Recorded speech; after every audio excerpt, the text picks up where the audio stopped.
Welcome to the TDD Spotlight, the series where we shed some light on Pokemon you may not have considered in Trouble Double Drafts. I'm your host, Technovoid, and with me is your favorite Pokemon analyst, Hamsterwings. You passed your wishes onto us last time and told us you're ready to ball with Passimian. Passimian is a C-tier fighting type Pokemon that uses two very good abilities and a wide offensive move pool to act as a pivot and heavy hitter. For those of you who watched our Galarian Zapdos Spotlight, you already have a basic idea of how Passimian likes to operate. With a focus attack split of 120 and 40, a solid base HP of 100, and middling to poor defenses at 90 and 60, it's pretty clear right off the bat what Passimian is and isn't good at. Unfortunately, its 80 speed lands it in a very uncomfortable speed tier, where it is neither the best Trick Room or Choice Scarf user. That being said, its fantastic move pool of Stab, Close Combat, Knockoff, Acrobatics, Gunk Shot, and U-Turn, just to name a few, give it wide-ranging coverage options alongside a devastating fighting nuke.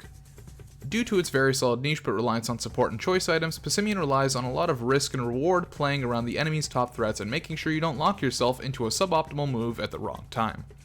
Passimian has two abilities, the first of which is Defiant, increasing its attack by 2 stages each time any of its stats is lowered by an opponent. Much like with Galarian Zapdos, this makes Passimian a huge threat to defoggers and many disruptors. Alongside Passimian's access to the fantastic pivot power of U-Turn, the threat of a Scarf Passimian switch will always make the enemy think twice before bringing in an Intimidate user. Passimian's other ability is Receiver, which does nothing until its ally goes down, at which point Passimian will copy their ability.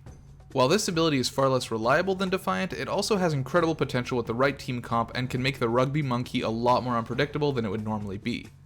This ability is basically impossible to give general tips on, as strategies utilizing Receiver's potential are entirely based on your other draft picks, so it'll be up to you in team building to figure out some wild combos that can take your opponent by surprise. Regardless, here's Hamsterwings with some sets. Alright, so the first thing I'm going to mention before we even talk about sets, Receiver doesn't work on Wonder Guard, don't try it.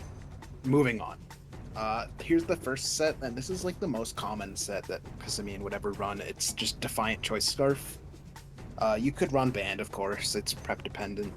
If your opponent has like really bad speed tiers or is running a Trick Room team, this thing is actually pretty strong with a Band and could just like stop Trick Room from even happening. Considering a lot of them are Psychic type, and you could just get the knockoff on them early and just potentially kill them. But general sake, you're gonna be running Scarf, and like you said in the intro, there's like a lot of good just moves that this thing gets. All of them are very high powered. Things like Gunk Shot, Knockoff, Close Combat, all extremely powerful moves, U-Turn. There's just a lot of good moves that this Pokemon gets. Its stats are like a little well-rounded, which makes it not the best, and the 80 speed can hurt for sure, but there's just a lot of moves, you know? Yeah. A lot of them. Despite having a lot of moves, it's still pretty, I guess with Defiant, I would say it's pretty expected, like what it's going to run. Like, even though it has a lot of different things that it can run, it's going to be doing a lot of the same things. Like, it's usually running a Scarf. Yeah, and I mean, while it gets like good moves, they are like predictable. Because you're always going to have Close Combat for Stab. You're always going to have Knockoff to cover your Psychic weakness. You're always going to have Gunk Shot to counter your Fairy weakness. Yeah. So, and U-Turn is U-Turn. And U-Turn is U-Turn, and I mean, if you're running a Choice Scarf, you're not going to be running Acrobatics. Yeah. Okay. Alright, well, how about Bulk Up? This you'd see probably less often. Yeah, this is definitely something you'd see less often, but we try to get multiple sets in here. I mean, its physical defense is like, it's not bad, and its HP is actually rather high. Like base 100 or whatever it was is actually like pretty decent. Yeah. So it can use Bulk Up somewhat, and of course most things that get Bulk Up get Drain Punch, which is nice. After a +1, Drain Punch will be about the same as Close Combat, plus the added benefits of Drain Punch and not dropping your own defense and Spadef. We got a Citrus Berry for after you Bulk Up once, get that little healing back and activate Acrobatics. And then of course you'd want probably Gunk Shot, because fairies are just so threatening. Yeah, so what is the benefit of, other than the higher power, what is the benefit of Acrobatics over like Knockoff? Knockoff feels a lot like overall more usable throughout everything. So what does Acrobatics do for you? In this case, I just kind of wanted to like put Acrobatics here because it's a consumable item set. Okay. Really, all of these are prep dependent. Got it. Besides like Drain Punch. Okay. Yeah. Okay. Yeah, Knockoff is still just generally one of the best moves in the game. Yeah. Okay. All right. I guess let's I guess before we move on to that, because of this thing's like good coverage of very high base power moves, it can be a Z move user. Uh-huh. I never made a Z move set for it because I don't know. We've done that for a couple Pokemon now, and they're all like kind of the same moveset wise. Mm-hmm. So I figured I'd just mention it offhand. Makes sense.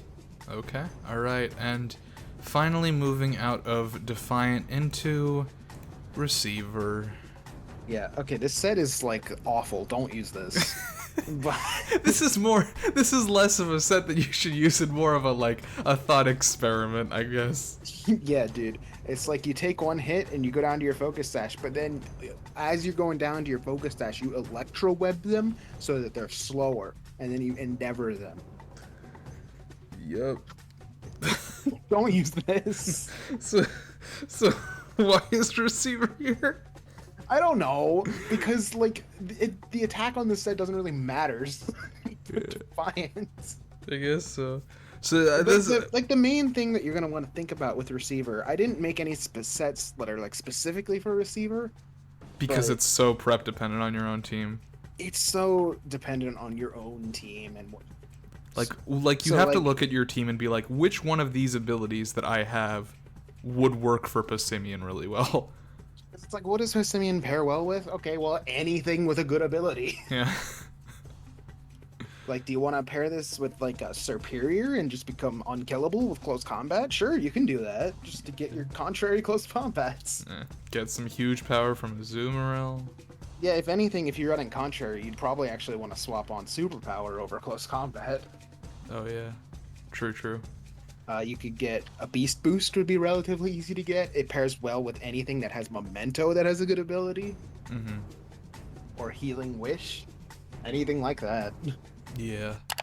Hey everybody, it's Technovoid from the future. In this next segment, Hamsterwings and I talk about how you can use Trace with Receiver. You can't. Don't try it. Doesn't work. Bye-bye. You can have a Gardevoir next to it and then Healing Wish and then give this thing Trace and then copy something on the enemy. Well, it wouldn't take Trace, would it? Because if the Gardevoir had Trace, it would take an ability. I actually have no idea how that works, if it copies the base ability or the ability the Gardevoir has. Me neither. I get the feeling this set, you just really wanted to show off that Passimian gets Electro Web. Yes. Okay. Why? Why does it get Electro Web? Yeah, so yeah, Receiver is definitely going to be very dependent on everything. Defiant is a lot more just cut and dry. Either way, let's bring this... Yep. Generally, like, one of the things is, like, if you're picking Pokemon that are good, they have good abilities. Like, Pokemon that are good have good abilities. So Yeah. Receiver is always generally going to be something, but is it going to be better than Defiant? That's a little hard. Yeah, that's a question. Yeah. So you basically have to find the situation where Receiver would be higher value than Defiant. Yeah. Which is not easy. Yeah, because Passimian would have to last longer than that other Pokemon anyways.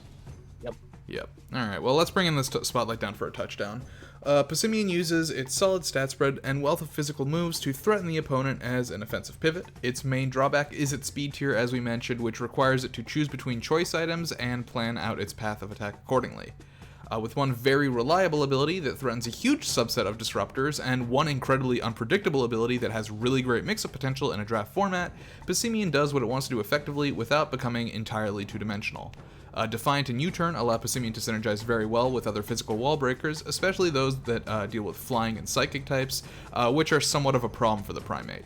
While not as common in TDD, Passimian also works well alongside hazard setters who hate defog. Of course, it also benefits from faster partners that can take care of revenge killers that are naturally faster than Passimian itself. Any final thoughts? Yeah, that's basically the big thing, is it's like speed tier being low. Yeah, that's... Yeah, that's basically it. Yeah, I think Passimian is a very solid C-tier Pokemon, honestly. Yeah, I think it's pretty good. I think it's pretty good. Alright, well that is going to be Passimian, folks. Hope you done learned something. Now it is time for you to vote on which Pokemon will be covered next time. Will it be the Poison type, Garbodor, or the Bug and Flying type, Scyther? Vote in the comments down below, and we will see you then. I've been Technovoid. This has been Hamsterwings. Bye-bye. See ya.